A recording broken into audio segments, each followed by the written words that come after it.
உங்களை வீழ்த்த எதிரி யாருமே தேவையில்லைங்க. நம்மக்கிட்ட இருக்கக்கூடிய ஆணவமும் அகம்பாவமும் இருந்தாலே போதும். இதை நம்ம தவிர்க்க வேண்டிய விஷயம். அதை தான் உங்களுக்கு இப்படி சொல்கிறேன். ஆகையினால இது ரெண்டு விஷயம் இருந்துச்சுன்னா நம்மளுடைய தோல்விக்கான காரணங்கள் இது முக்கியமான காரணமாயிடும். இதுக்காகவே இந்த ரெண்டுத்தையும் கொஞ்சம் விலக்கி வைக்கலாமா? நம்மளுடைய ஆணவமும் அகம்பாவமும் அமைதியான வாழ்க்கையை அழிக்கிற ரெண்டு குணங்களாக இருக்குங்க. வணக்கம் நண்பர்களே, நான் உங்கள் பிரசன்னா, தேர்ட் விஷன் சேனலுக்காக. வாழ்க்கையில் நம்பிக்கை அப்படிங்கிறது இருக்கிறது ரொம்ப ரொம்ப நல்ல விஷயம். ஆனால் அந்த நம்பிக்கை ஆணவமாகவோ அகம்பாவமாகவோ மாறிடுச்சுன்னு வச்சுக்கோங்களேன், அது நம்மளுடைய வளர்ச்சியை தடுக்குதுங்க. ஆணவம்னா என்ன, அகம்பாவம்னா என்ன அப்படின்னு நிச்சயமாக நிறைய மக்களுக்கு தெரியும், தெரியாமலாம் இல்லை. ஆனாலும் கூட தெரிஞ்சிருந்தாலும் அதை நம்ம ஒரு அடுத்தவங்க கிட்ட சொல்லும் பொழுதும் நம்மக்கிட்ட யாராவது காமிச்சாங்கன்னா பாரு என்ன ஆணவமாக பேசுகிறாங்க, அந்த லேடி பார் ஆணவமாக இருக்கிறாங்க, இவங்க என்ன அகம்பாவமாக இருக்கிறாங்க அப்படின்னு நம்ம நமக்கு நேரும் பொழுது சொல்லுவோம். ஆனால் நம்ம மற்றவங்க கிட்ட காமிக்கும் போது அது ஒரு சாதாரண ஒரு விஷயமா அதை அவங்க எடுத்துக்கணும்னு நம்ம நினைக்கிறோம். ஆணவம் அப்படின்னா என்ன அப்படிங்கிறத முதல்ல பார்க்கலாம். என்னை விட யாரும் பெரியவர்கள் இல்லை அப்படின்னு ஒரு மனநிலை இருக்குது பார்த்தீங்களா, அது ஆணவம். எனக்கு ஒரு நிறைய இடங்கள்ல இந்த அனுபவம் எனக்கு இருந்திருக்குங்க. ஆணவம் அப்படிங்கிற எனக்கு நேர்ந்த அனுபவம் என்ன அப்படின்னு கேட்டிங்கன்னா, என்னைய ஒரு தோழன், ஒரு நண்பன், நான் யார் தெரியுமா, நான் எவ்வளோ பெரிய ஆள் தெரியுமா, என்கிட்டே வா அப்படின்னு, இது அநேக மக்கள்கிட்ட நிறைய நண்பர்களுக்கு இடையிலையும் வேலை செய்கிற இடங்கள்லையும் இந்த வார்த்தைகள் உண்டு.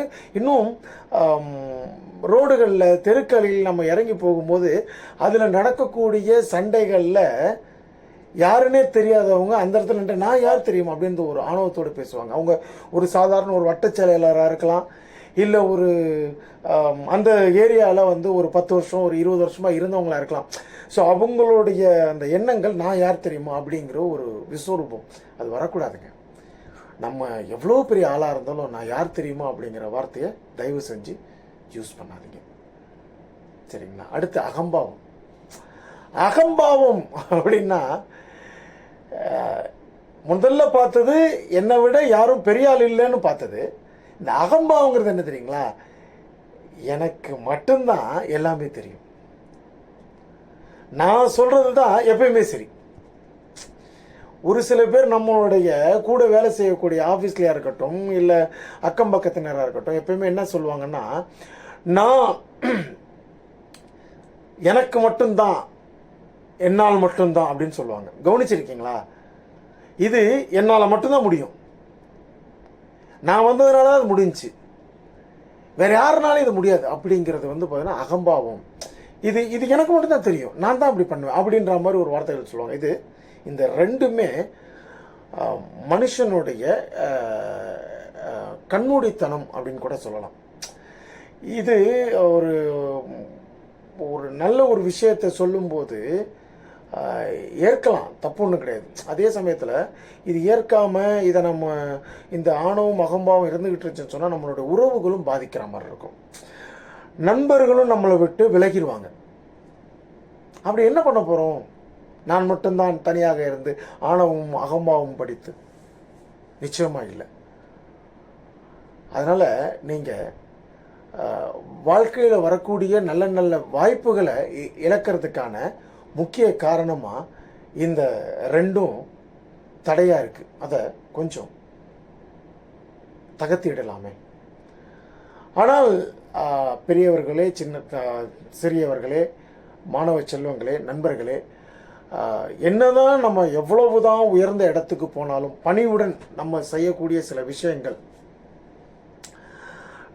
நம்மளுடைய புதிதாக கற்றுக்கொள்ளக்கூடிய விஷயங்கள் யாராக இருந்தாலும் ஒரு நாளும் புதிய விஷயங்களை நம்ம கற்றுக்கிட்டு தான் இருக்கிறோம். ஒரு நாளும் ஒரு நடப்பயிற்சியாக இருக்கட்டும், ஒரு உடற்பயிற்சியாக இருக்கட்டும், சில நேரங்களில் நம்மளுடைய நண்பர்கள் சில நேரங்களில் இப்படி நீங்கள் பண்ணுறீங்க, அதை இப்படி மாற்றுங்க அப்படின்றத சொல்லிட்டு தான் இருக்கிறாங்க. அதுக்கு மதிப்பு கொடுத்து ஒரு நிமிடம் அவங்க சொல்கிறதை கேட்டு நம்மளும் அந்த விஷயத்தை செய்ய முடியும்னு செய்யுங்க. அவங்களால செய்ய முடியும், அப்போ என்னாலேயும் முடியுன்றதை நினைங்க. ஆனால் அதே சமயத்தில் நீங்கள் என்னால் மட்டும்தான் முடியும் அப்படிங்கிறத நீங்கள் அந்த விஷயத்தை எடுத்துருங்க. இந்த ரெண்டுமே நம்மளுடைய உயர்வை கெடுக்கிறதுக்கான விஷயங்கள். அதனால் இதை தவிர்க்கலாமே. நண்பர்களே, இந்த வீடியோ கண்டிப்பாக உங்களுக்கு பிடிச்சிருக்கும். லைக் பண்ணுங்கள், ஷேர் பண்ணுங்கள், கமெண்ட் பண்ணுங்கள், உங்களுடைய ஃப்ரெண்ட்ஸுக்கு ரெக்கமெண்ட் பண்ணுங்கள், சப்ஸ்கிரைப் பண்ணிவிட்டு பாருங்கள். நன்றி, வணக்கம்.